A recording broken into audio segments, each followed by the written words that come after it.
Welcome to my channel Lanavi. Today we will going to discuss about the lumbosacral plexus. The plexus that is formed from the nerve root having the part from the L4, the L5, the S1, S2 and S3. These three nerve roots combine to form a plexus that is called as the lumbosacral plexus. And in this plexus there are two rami that we call as the anterior rami is shown in the bluish color lines and the posterior rami is shown in the black color. Now coming to the divisions and the branches of a nerve coming from the lumbosacral plexus, and mainly it supplies the lower limb.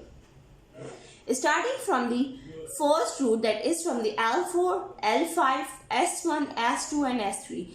The whole plexus having the anterior rami, and these all anterior rami combine to form a nerve that is called as the tibial nerve.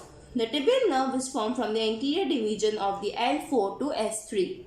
Well, that of the L4 to S3 roots combine to form the posterior division, and the posterior division from these same roots L4 to S3 form the another part of the nerve is the nerve that we call as the common fibular nerve. The common fibular nerve and the tibial nerve are the two branches from the sciatic nerve, and you can see this whole is the two branches that is formed from the sciatic nerve. So the sciatic nerve is formed from the nerve root having from the rami, anterior and posterior rami of L4 till the S3 nerves. Now coming to the other nerves that are starting from the L4 to S1. The superior gluteal nerve is formed from the L4, L5 and S1. When these three roots combine, they will form the superior gluteal nerve, and this superior gluteal nerve is a major nerve to supply the gluteus medius and the gluteus minimus muscle. Plus this is also a nerve that is supplied to the inferior gemelli, and it is also a nerve to the muscle that we call as the quadratus femoris. The quadratus femoris muscle is also going to supply it from this nerve having the branch from the L4, L5 and S1.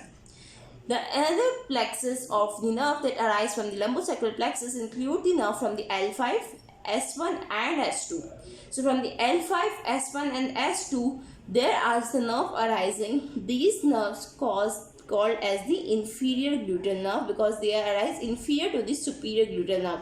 And this inferior gluteal nerve having a branch from L5, S1 and S2 is also going to supply the gemelli superialis, and this gemelli superialis with the nerve to the obturator internus. The nerve to the obturator internus, the inferior gluteal nerve and the gemelli to the superior gemelli nerve is also coming from the nerve root from L5 to S2.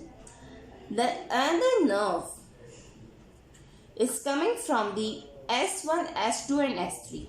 It is a sacral plexus of the part of lumbosacral plexus, and these three sacral nerves S1, S2 and S3 will going to form the nerve that we call as the posterior cutaneous nerve of thigh. And this posterior cutaneous nerve of thigh is subcutaneous, and it is only providing sensation to the posterior part of the thigh. And this sciatic nerve, that is the largest nerve from the lumbosacral plexus, is also subcutaneous to the gluteal region, while the tibial nerve is going to supply the muscles of the leg and the anterior compartment of the leg, while the common fibular nerve is going to supply the muscles of the leg and the thigh and the foot. The superior gluteal nerve is going to supply the muscle gluteus medius and minimus we have discussed, and nerve to the quadratus femoris supply the muscle that is named here. The inferior gluteal nerve will going to supply the gluteus maximus muscle, the major muscle of the gluteal region and the extensor of the hip joint, and it will also going to supply the obturator muscle with the superior gemelli. So these are the all nerves coming from the lumbosacral plexus, and they are going to supply the muscles that are related in the lower limb. I hope it will be explained well. Thank you for watching. Subscribe for more.